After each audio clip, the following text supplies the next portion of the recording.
गाणगापूरच्या पादुकांचं रहस्य.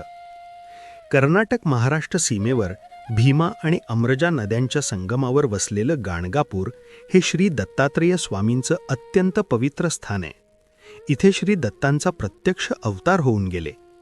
तिथे दत्त महाराजांच्या निर्गुण पादुका आहेत आणि ह्याच पादुकांमागे एक गूढ रहस्य दडलेलं आहे.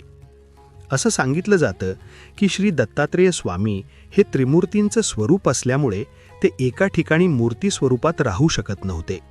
ते नेहमी सूक्ष्म रूपात भक्तांच्या हाकेला धावून जाणारे होते.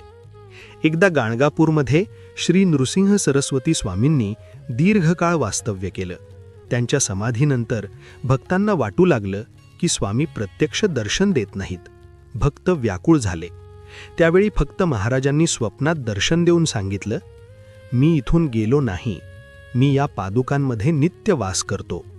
जो कोणी श्रद्धेने या पादुकांचं पूजन करेल त्याचे कष्ट मी दूर करीन. तेव्हापासून गाणगापूरमध्ये पादुकांची पूजा सुरू झाली. पादुका इतक्या मुलायम आहेत की त्यांना पाण्याचा स्पर्श अभिषेक चालत नाही. ते कशापासून बनले हेही अजून कोणालाच माहीत नाही. त्या इतक्या नाजूक आहेत, त्याच्यावरती केशर आणि अत्तरापासून अभिषेक केला जातो. रहस्य काय आहे? या पादुकांना स्पर्श करताच अनेक भक्तांना मनःशांती, समाधान आणि मार्गदर्शन मिळतं.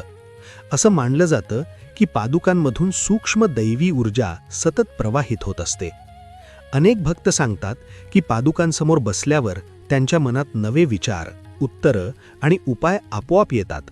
आजही गाणगापूरमध्ये दत्तस्वामी प्रत्यक्ष नसूनही उपस्थित असल्याची अनुभूती भक्तांना येते. श्रद्धेचा अर्थ. गाणगापूरच्या पादुका आपल्याला एकच गोष्ट शिकवतात. देव रूपात दिसेलच असं नाही, पण श्रद्धा असेल तर तो सदैव सोबत असतो. म्हणूनच आजही लाखो भक्त श्री गुरु दत्त या नामस्मरणाने गाणगापूरच्या पादुकांपुढे नतमस्तक